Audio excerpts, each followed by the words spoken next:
கௌரவ பிரதி சபாநாயகர் அவர்களே, என்னுடைய நேரத்தை இந்த நேரத்திலிருந்து கணிப்பிடுங்கள் தயவு செய்து. Yes, yes, from now onwards. Okay, thank you so much. Starts now. இன்றைக்கு தண்டனை கோவை திருத்தச் சட்டம் மூலம் இங்கு கொண்டு வரப்பட்டிருக்கின்றது. இந்த தண்டனை கோவை திருத்தச் சட்டம் மூலம் என்பது மிகவும் முக்கியமானது. அந்த சட்டத்தை இங்கு கொண்டு வந்ததற்கு என்னுடைய வரவேற்பையும் பாராட்டுகளையும் தெரிவித்துக் கொள்கிறேன். இந்த தண்டனை கோவை சட்டத்திலே புதிதாக உள்வாங்கப்பட்ட இந்த பிள்ளைகள் தொடர்பான சரீர தண்டனை, அதே போல் பிள்ளைகள் தொடர்பான உடல் ரீதி அல்லாத தண்டனை தொடர்பான உள்வாங்கல்கள் எங்களுடைய நாட்டை பொறுத்தவரையிலே மிகவும் முக்கியமானவை. இந்த தண்டனை சட்ட திருத்தங்கள் கொண்டு வரப்படுவதன் நோக்கம் இந்த தண்டனைகளை நேரடியாக சமூகத்திலே பிரயோகிப்பது என்பதற்காக அல்ல.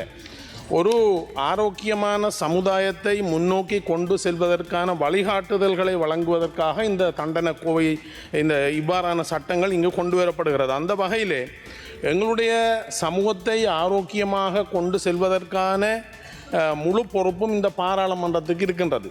அந்த வகையிலே இந்த சட்டத்திலே குறிப்பிடப்பட்ட விடயங்கள் நிச்சயமாக எங்களுடைய சமூகத்தை நல்வழிப்படுத்துகின்ற ஒரு ஆரோக்கியமான சமூகமாக கட்டியெழுப்புகின்ற தேவைக்காக பயன்படுத்தப்படலாம் என்பதுதான்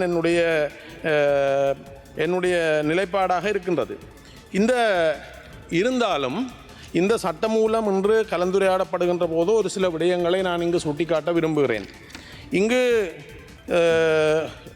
முக்கியமாக 308 ஆவண 1 இந்த பகுதியிலே குறிப்பிடப்பட்ட சில விடயங்கள் இதில் இழிவுபடுத்தலை விளைவிக்கும் சாத்தியம் என்று சொன்னால் அதுக்கான பொருள் கோடல்கள் இதில் போடப்பட்ட சில சொற்களுக்கான அளவீடு பொருள் கோடல்களை நாங்கள் இந்த சட்டத்தை முழுமையாக வெளியிடுகின்ற போது உள்வாங்கப்பட வேண்டும் என்ற கோரிக்கையை நான் முன்வைக்கின்றேன்.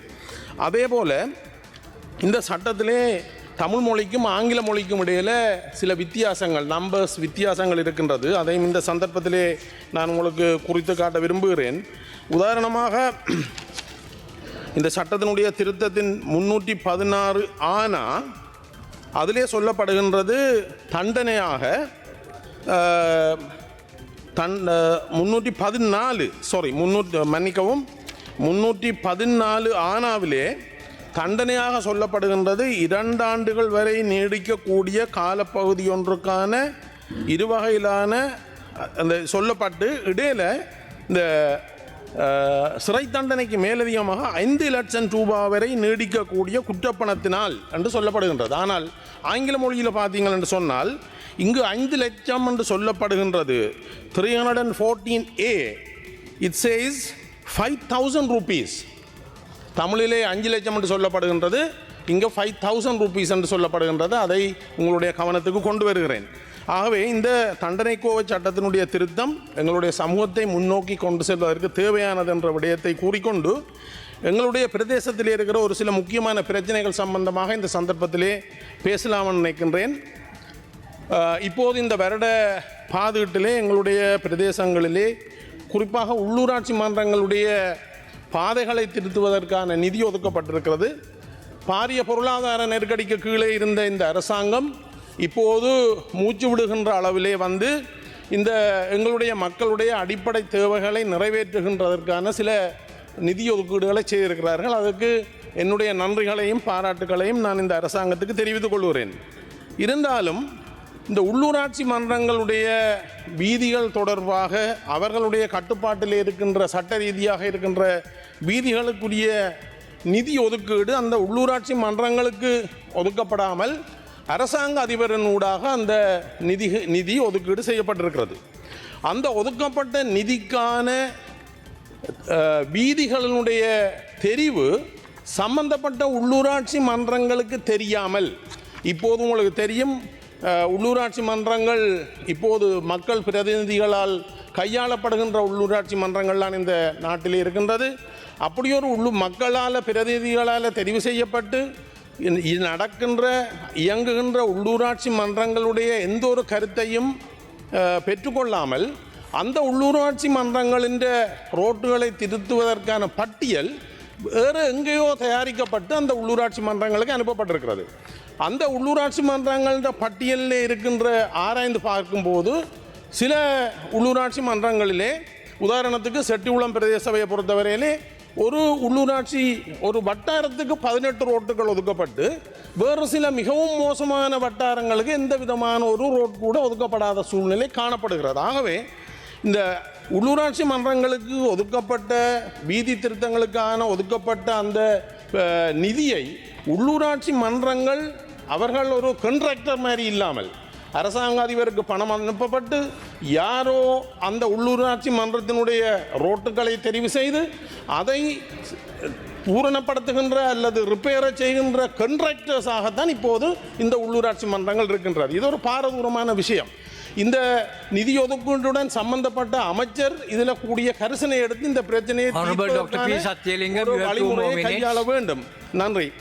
ஆகவே இந்த உள்ளூராட்சி மன்றங்கள் அவர்கள் மக்கள் பிரதிநிதிகள் இப்போது ஒவ்வொரு வட்டாரங்களாக சென்று அந்த மக்களோடு கலந்துரையாடி அந்த மக்களுடைய தேவைகளை அறிந்து அவர்கள் அதை ஒரு ப்ரையாரிட்டி லிஸ்ட் வச்சிருக்கிறார்கள்.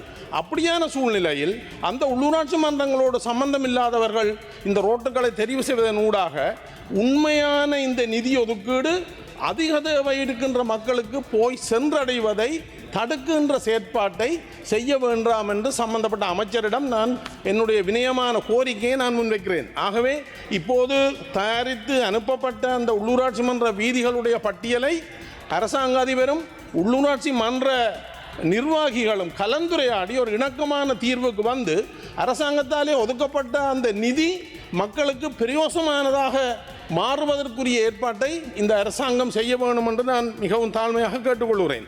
அதே போல தற்போது எங்களுடைய வவுனியா நகரசபை மாநகர சபையாக தரம் உயர்த்தப்பட்டிருக்கிறது. பெயர் பலகை தரம் உயர்த்தப்பட்டிருக்கிறது. அவர்களுக்கான அடிப்படையான மாநகர சபைக்குரிய வசதிகள் ஆளணிகள் அங்கு இருக்கவில்லை. ஆகவே இந்த அரசாங்கம் எதிர்காலத்தில் 2026ஆம் ஆண்டிலாவது அவர்களுடைய ஆளணியை நிரப்புவதற்கும் அதே போல் வவுனியா மாவட்டத்திலே இருக்கின்ற ஒரே ஒரு உள்ளூராட்சி மன்றம் தீயணைப்பு படையை கொண்ட உள்ளூராட்சி மன்றம் முழுமையான வவுனியா மாவட்டத்திற்கும் இந்த தீயணைப்பு படை பயன்படுத்தப்படுகிறது. தீயணைப்பு படை என்று சொல்லப்படுகின்ற ஒரு வாகனமும் ஒரு ஆம்புலன்ஸும் தான் இருக்கிறது. தனியான ஒரு பிரிவு அங்கு உருவாக்கப்படவில்லை. அதற்குரிய முக்கியமான காரணம் ஆளணி நிதி. ஆகவே எதிர்வருங்காலத்தில் இந்த பாதுகாட்டிலாவது இந்த ஒரு மாவட்டத்துக்கு பொறுப்பாக இருக்கின்ற இந்த மாநகர சபையினுடைய எனக்கு ஒரு நிமிடம் தாருங்கள். இந்த உள்ளூராட்சி மன்றத்தினுடைய ஆளணியை திருத்தம் செய்து அந்த உள்ளூராட்சி மன்றங்கள் தங்களுடைய கடமையை மக்களுக்கான சேவையை திறம்பட செய்வதற்கு ஆவண செய்ய வேண்டும் என்று கேட்டுக்கொண்டு இந்த மீண்டும் ஒரு தடவை இந்த வீதிகளை திருத்தம் செய்வதற்குரிய கலந்துரையாடலை உடனடியாக அரசாங்க அதிபரும் சம்பந்தப்பட்ட உள்ளூராட்சி நிறுவனங்களும் கலந்துரையாடி இந்த அரசாங்கத்தாலே ஒதுக்கப்பட்ட அந்த நிதி மக்களுக்கு சென்றடையக்கூடியதாக நடவடிக்கை எடுக்க வேண்டும் என்று சம்பந்தப்பட்ட துறைசார் அமைச்சரை கேட்டு விடைபெறுகிறேன். நன்றி.